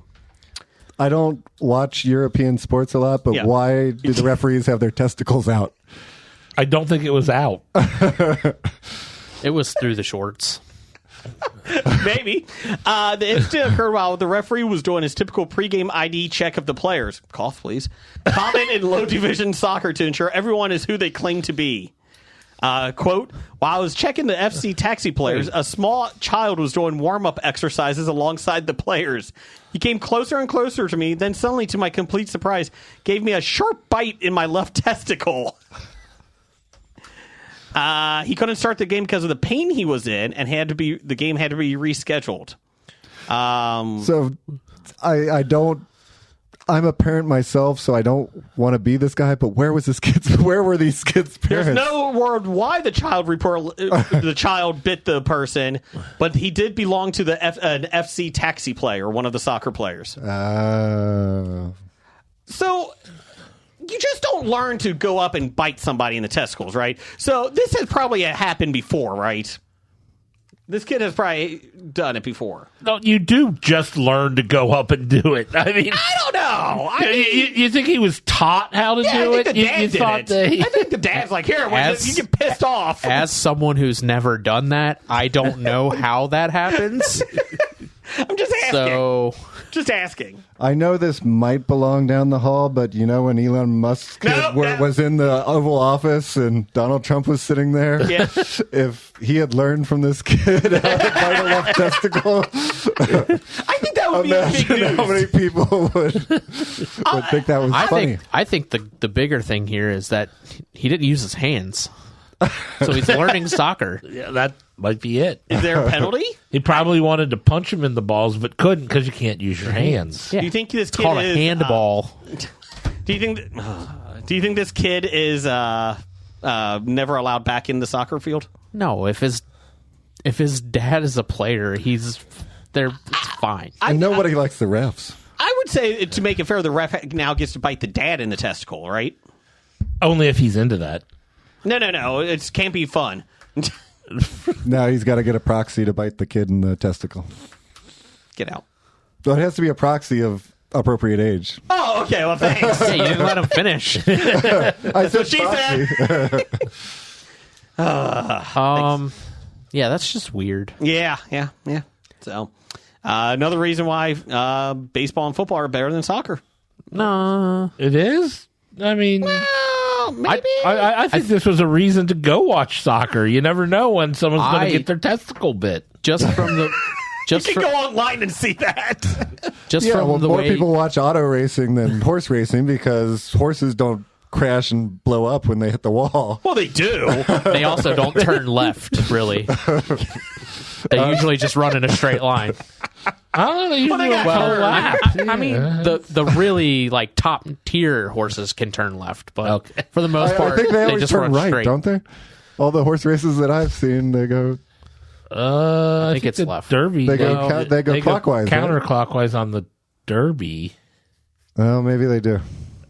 That's really the only one I ever watched, so I don't know. I was down at River Downs in Cincinnati. And Yeah. So my question, Jason, is Yes. the way that you described this story. You said the referee was on the field checking people's credentials Yeah. to see if they were. So the kid probably bit him in the nuts because he thought he was ice. Could have been. Down the hall. Or I mean, there's a bill up now that they have to have. They're going to have mandatory genital checks for all women's sports now. High school, right? No, I think it was all women's sports in the United States is what this bill was up for. Well, let's all agree on something here. Let me give you one more article before So we he was get to our just top doing five. a check. A check. And Okay. he says, if I bite here and I get something, it's a guy. But it's a referee. Well, yeah, but shouldn't the referees have to go through it too? Anyways, here we go. This is what we can all agree on. Jason was so uncomfortable that Let's entire just keep exchange. moving. Let's keep moving down the hall. Content creator. fuck. This per This people. is not going to be a good one. A content creator has been accused of contaminating a grocery store in New Hampshire with her urine and filming it. Kelly I saw Tedford, this. 23, was arrested on Friday, February 21st, after she was reported of posting several disturbing videos online, according to a release from the Keene Police Department. One of the clips seen by the investigator, she appeared to be contaminating foods at a local business with her urine. She was charged with criminal mischief as a Class B felony. So is this she squatted over it, or did she I'll put it get to into it. a bottle? And The Monadoc Food Co-op said in a statement, "We were informed by the police of an incident which occurred on February 10th when an individual attempted to contaminate products in a store with their urine. We immediately reviewed the store video, identified affected products, and removed them from our shelves and sanitized all surfaces. No fresh produce, meat, seafood, prepared food, or refrigerated products were affected." So that's good. What's left?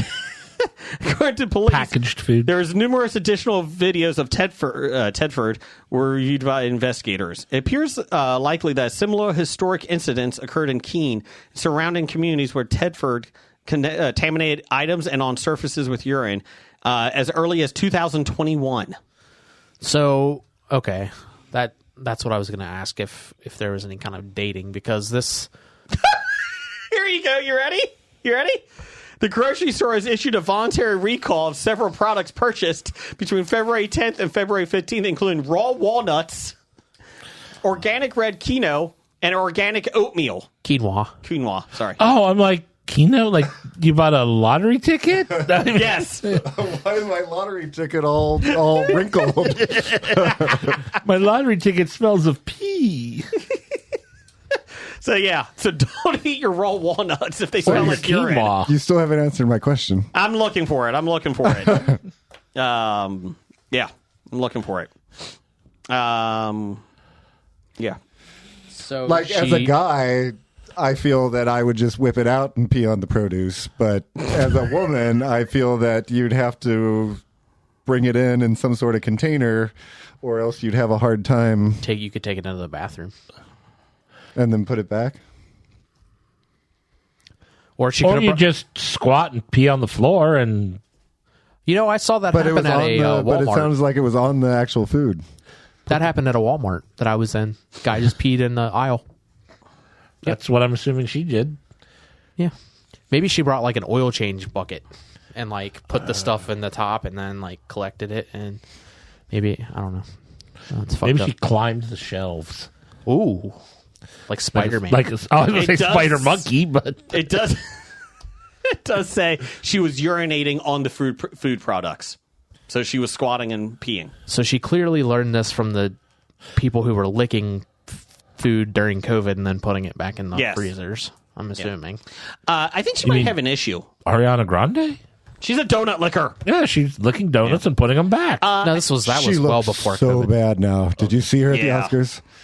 She looks skeletal. Absolutely skeletal. So does it make Don't it? body shame her. Does it feel better, Jeff, that you now know that she was squatting, or that she like brought it in a jar and dropped I it? still don't understand. Like, I need to see drawings, or maybe it's maybe it's different in European. It's New Hampshire. Oh, I thought you said it was. No, Europe was the biter.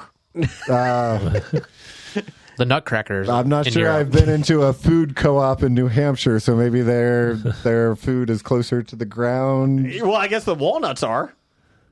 Yeah, we're not doing that one. We're not doing that No, one? we'll do that one next week. Okay. We'll do that one next week.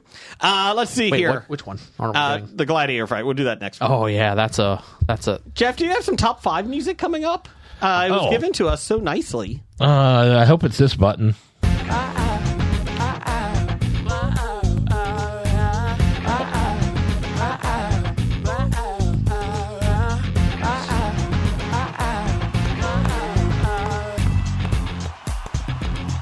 Boy, oh boy, weren't they great. That's the Lobotomized Monkey, and now, the top 5.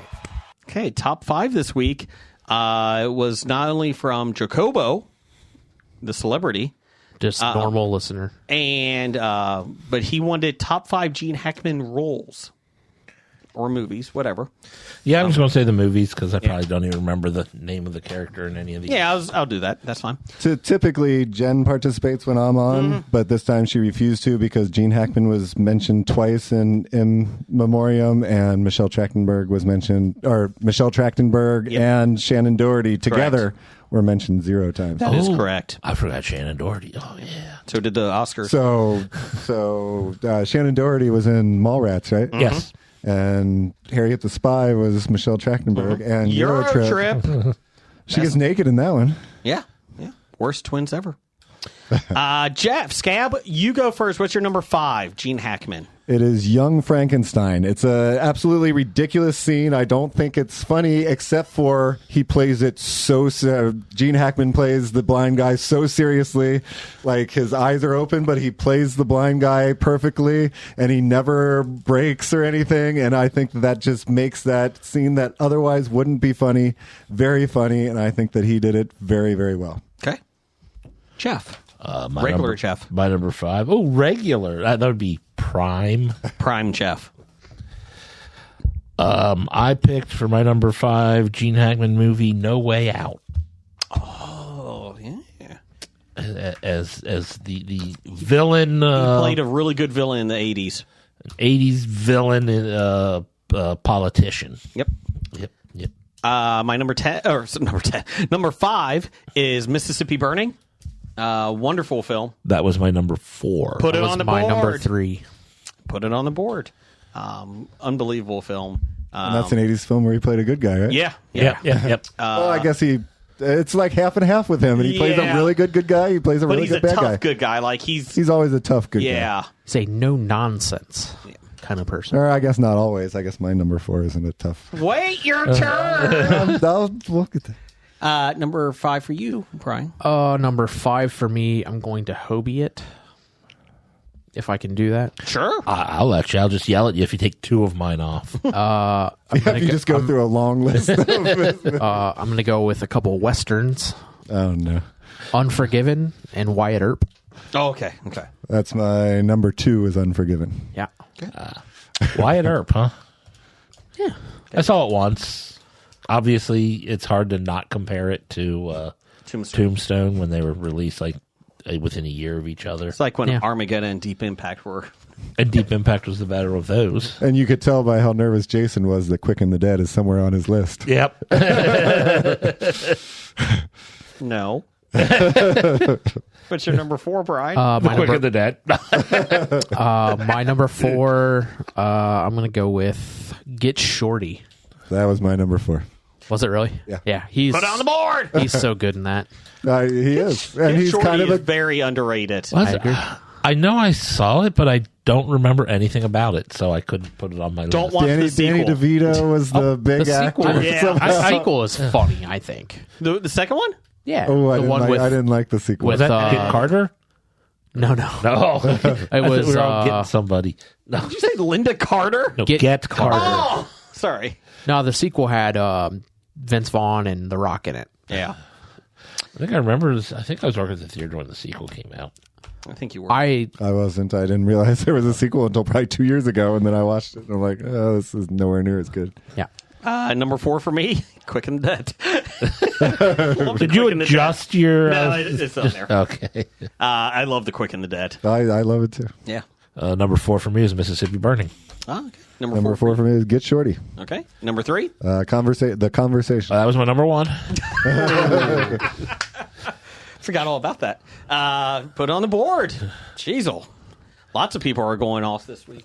Well, we all like the same movies, and the better movies will be the ones listed. To be he has fair, a he lot hasn't worked in 20 years either. So Correct. He has a lot of movies, but And Yeah. Welcome to Mooseport isn't going to make my list. It's on my top 5 Ray Romano films. I don't think it's in my top 5 Ray Romano He only films. did 3. He did more than 3. Oh. That was your number 3, you said? we've gone on from my number 3, haven't we? Conversation was my Conversation. Yeah, Oh, number then it's 3. me. My number 3 is Bonnie and Clyde. Oh, number 3. What was he in? I don't remember him in that. it was in the. He was Bonnie. He was Clyde's brother, Buck Barrow. Oh, okay. It was like the first thing that really got him national attention. Okay. Yeah, and he was good in that. He was, I think, nominated for an Oscar for it. I really enjoy this film. Number 3 for me is The Birdcage. I really enjoyed it. It was actually on about 2 months ago, I think, and I was watching it. Still really liked it. Still fun. It's goofy Robin Williams and that, but it was enjoyable. So, number 3 for you. My number 3 was Mississippi Burning. Okay. Number 2. My number 2, I'm going to go with Enemy of the State. My number 2. Really good guilty pleasure. Very good movie. I never saw it. Will Smith, Will Smith, yep. Gene Hackman. John Voight plays a great character in it. Did they have John Voight's car in it? It did not. The LeBaron Yeah, with an H. Regina King's in that. That too. Um, Basically, it's about Big Brother. Voight is trying to establish. He's a senator. He's trying to establish a Big Brother program over the whole country, and honestly, Will Smith gets involved. kind of a crazy cast. Yeah. Barry Pepper, Scott Conn, Jason Lee, Scott. Wasn't Gandolfini? Gabriel Byrne. Who plays the mobster? I'm not. No, that's not Gandolfini. Jack Black's in it. Oh, that's right. He's the IT guy in the van. Anna Gunn, Yeah. Jamie Kennedy. Oh, Yeah, no. he was. I honestly forgot that Jamie Kennedy existed until this moment. Son of Mask was really good. Yeah, that's not a Probably bad for the thing to last- forget. Probably for the last Jamie 5 Kennedy years, I experiment. forgot that Lisa he existed Bonet. until this moment. Really? Yeah. It's a really Regina good. King, did I it's say a that? really good you film. It's usually on It TBS. went from guilty pleasure to really good I film. enjoy it. It's a guilty pleasure. I love it. It's But is there a reason to be guilty about liking it? because it never got like the big attention. It did well at the theaters, but it never is like talked about much. But it's always on TBS. Well, he also had, and I don't want to take anybody. Yeah. I won't. Whatever. But Behind Enemy Lines came out not too long after Enemy of the State, and they're, I mean, both kind of Similar similar. Well, I mean, Behind Enemy Lines is it's what it is is. That's the movie's about being behind enemy behind lines. enemy lines. But It's in the title. yeah, It's in the. That was your number 2. it was. Yes. My number 2 is Enemy of the State. Number 2. My number 2 is Royal Tenenbaums. That's my number 1. Put it on the board. Good job. You both took each other's. Good job. Yeah. Yep. No. Yay! Wes Anderson.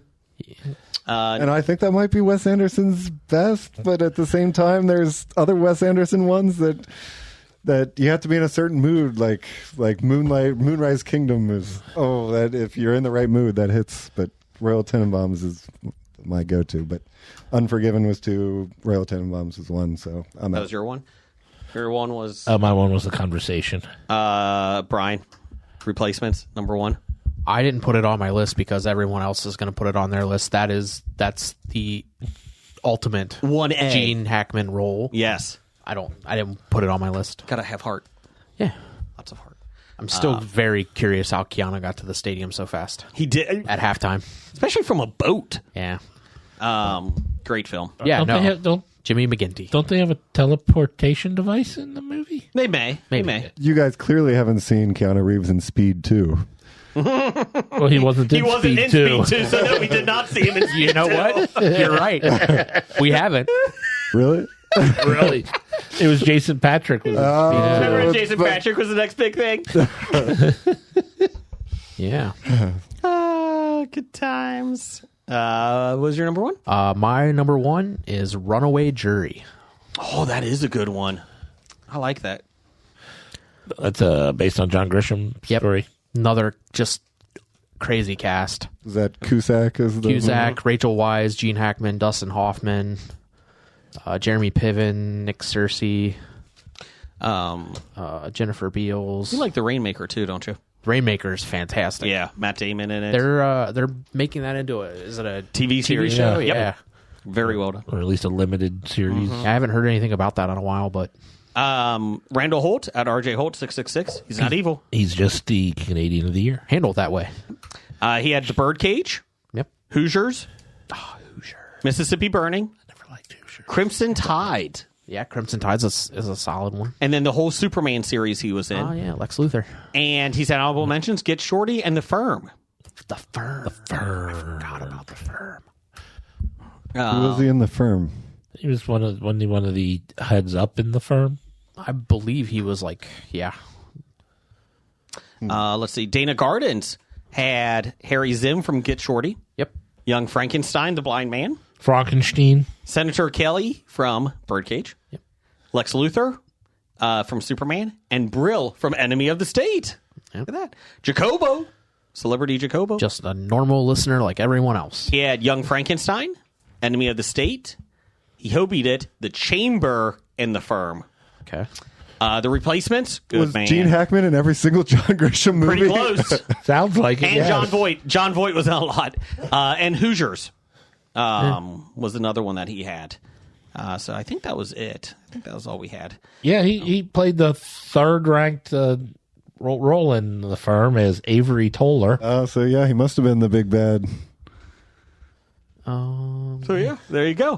Did we have any on Facebook? I think we No, did. we did not. I just checked. We did. No. I saw somebody have one, and I don't. I think he already read that one. Then. Oh wait, we. I might don't go have on had one. Twitter, so Yeah. So hold on. We might have. But the list was pretty much identical with the Superman and the. Yeah, we well, did. it's probably identical, but Nick has one. Yeah, Nick. Yeah. Nick Meyer. Nick Mayer. Mayer, sorry. His number 5 is Harad from The Quick and the Dead. Nicholas Earp from Wyatt Earp. Senator Keeley from The Birdcage. Yep. Rygart from Behind Enemy Lines. And Jimmy McGinty. Brian Au is on there too.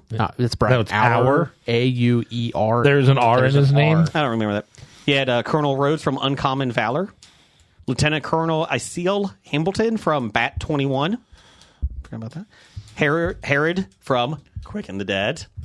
Lex Luthor from Superman 1 through 3. And, good job, Brian, Jimmy McGinty from The Replacements. Just because you said good job, Brian, I guess I'm going to have to say bad job, Brian. Suck it. He was he was not in Superman 3, but he was in Superman 4. The Quest he was for in Peace. He did 1, 2, and 4. 3 was Richard Pryor, wasn't it? In it? Yes, Yeah. Richard Pryor was in 4. Brian, you got, before we finish up here, you got Mad Libs here? Yeah, let's go. Okay. Brian, or Scap Jeff, you can't look at what he's writing. Yeah, don't look. 'cause Yeah! You've never done a Mad Libs before in your life. Don't be looking, jerk. I don't like Mad Libs. But tough shit. All right, Jeff. We're doing it. Give me a noun. Llama. Ooh. Jeff, give me a past tense verb. Ooh, a past tense verb. Went.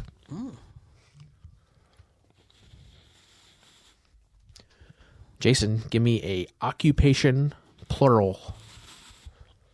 Jizz moppers. Janitors. Okay. Okay, so Jizz. we're naming the episode Jizz Moppers. Yep. Nope. Nope, the rule is That's if you... the stipulation. Okay, janitors. Okay. Nope, it's Jizz moppers. Jeff, give me a noun. In the mic. In the microphone, please.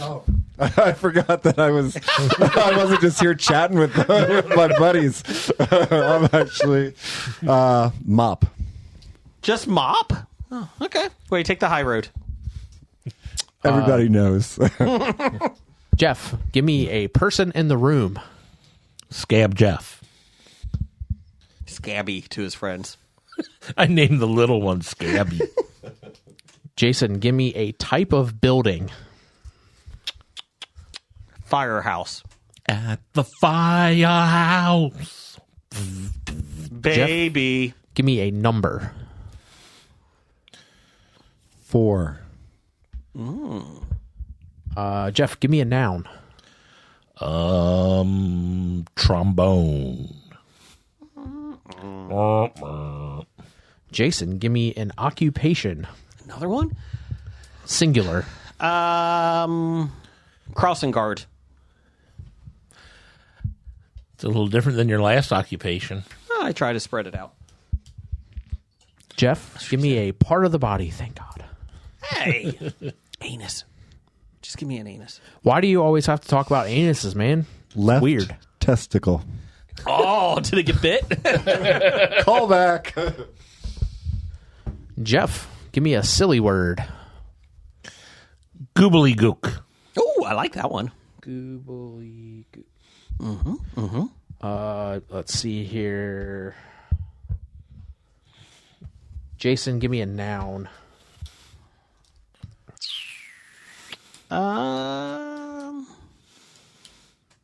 Fudge round. Fudge 'em. I said fudge round. I said fudge 'em. It's not your pick.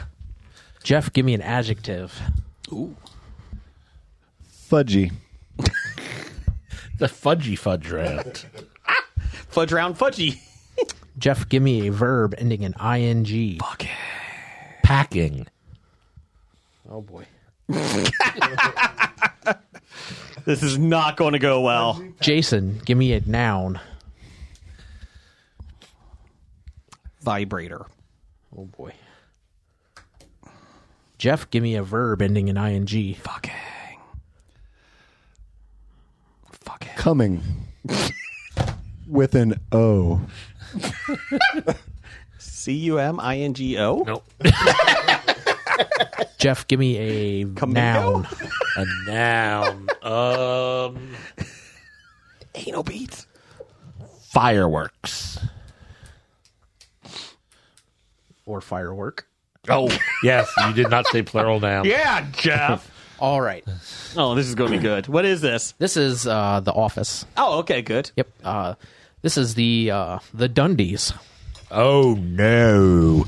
Does the sex machine at the office? I guess it is award ceremony. That's right. Makes sense. Llama roll, please.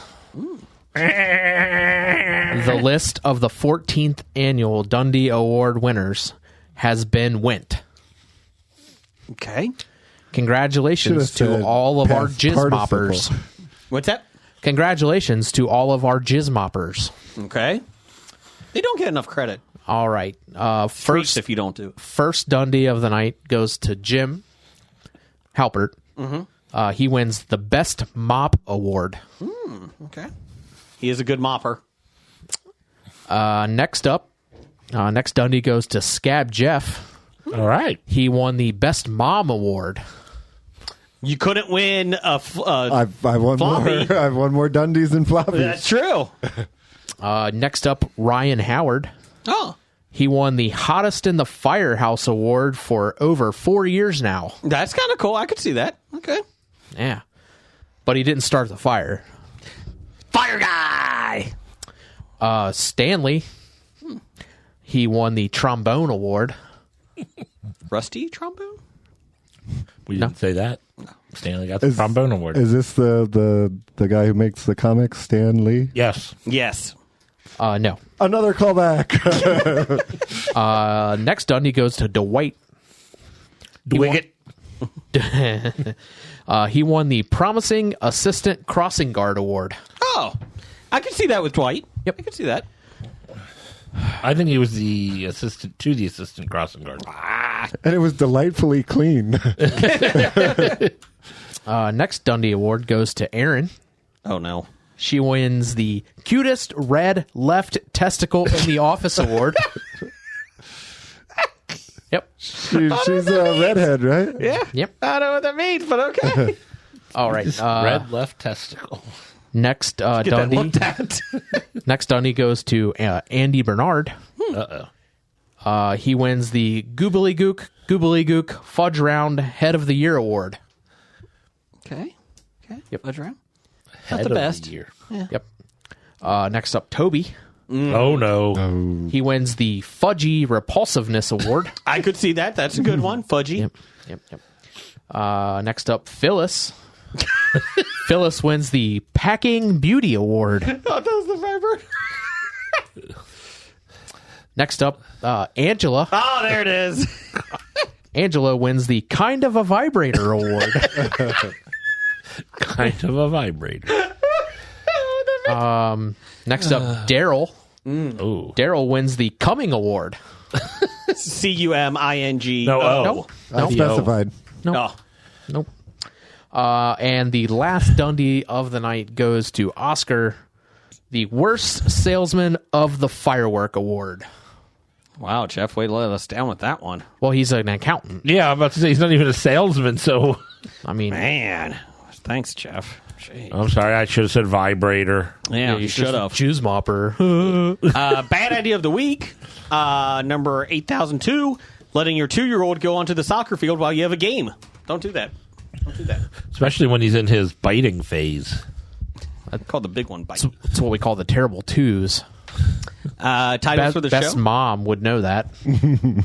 Excuse me. Titles for the show. I had Doing a Lot of Pot. Remarkably Bad. Tastes Like Potpourri. And that's it. I have Not Fake Enough. Okay. It's Not Like He's Jesus. Lots of sexual overtones.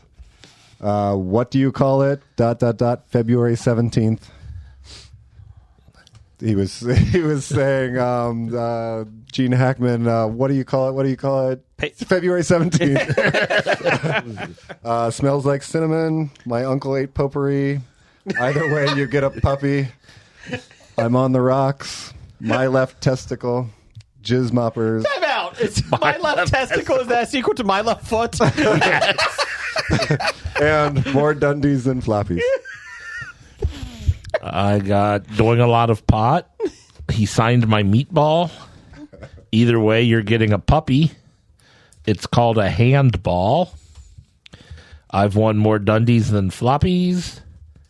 The biting phase. And jizz mopper and left testicle and vibrator. Oh my. Let's see. Obviously, jizz moppers. Obviously. Your mom is dirty. I guess we know who the narc is. Doing a lot of pot. My lottery ticket smells of pee. Cats are assholes. And either way, you're getting a puppy. I like the either way you're getting a puppy. I don't even remember what that was referring. I wrote it down to Hush puppy or the slush puppy. Because when I'm thirsty, I'm in the mood. I'm not in the mood for a hush puppy. But I said, either way, you're getting a puppy. Okay. Scab Jeff, thanks for showing up. Blown away by your ability to show up. Great job. Mother Keanu Reeves reference. How many did we have this episode? 7. 7. Yeah, we'll be back next week. Thanks everybody for listening. Give us a review. We appreciate everybody listening lately. One last thing that I would like to bring up: Cincinnati Comic Expo announced the Fast Pass. Yes, that's a new option, right? Yes, it is. Yes, it is. And that's going to be October. That is 22nd through 24th, I believe, this year. Super Cincy Expo is the May 16th through the 18th. This is a video game expo. A lot of fun, lots of competitions. Icon is running some of the competitions. We have some of the old school competitions. They have more Super Smash Bros. And all that stuff. But it's a lot of fun. Lots of arcade games to play. Great voice actors. We'll be there. Lots of good vendors. Brad will be there. Brad will be there. I'm Brad. I'm Brad. Scab Jeff is going to be there. I'm not sure. I was raising my hand so you didn't end the show, and I had some go ahead. plugs myself. Go ahead. Please. This Saturday, March 8th, at the Aronoff Center, my son will be playing in a free jazz concert there. So okay. I know how everybody loves jazz who listens to the show, so feel free to show up. I think we can actually be labeled a jazz lovers podcast. I can see that. I think we're on the top 10 good pods jazz podcast. If not, we're going to be this week. Yeah, probably. And secondly, since I'm not on the show all that often anymore. Anymore? Wow, that's a backhanded. I have a new book coming out in October. What's it called? It's Cincinnati Haunted Handbook 2nd edition. Yeah! But yes, it's coming out in October. You have a standing invite anytime you want to come. I'm very busy. Wow. He just went to a regular guest, to a regular host, and wow, I guess not anymore. Jeez. I know somebody who has to go into the office 5 days a week. Where did Blake has to go into the office 5 days a week, right? So I know somebody who has to go to the office 5 days a week. It's not you, but you know somebody. We have a standing invite any Tuesday. Feel free. Except for this Tuesday, next Tuesday. No. I feel I always host when you're not doing it. That's true. You do. You do. But yeah, anytime you want to come in, we love having you. Yeah. So thanks everybody for listening, and we'll be back next week. And Roger says goodbye. Goodbye. Bye. Don't worry about your 401k. From Walking Dead to Talking Heads, from comic books to TV sets, there's a history. Not so bad, there's the history. It's the history of bad, so bad. The history of bad, it's bad. The history of bad ideas. Podcast. You've been listening to Hobie.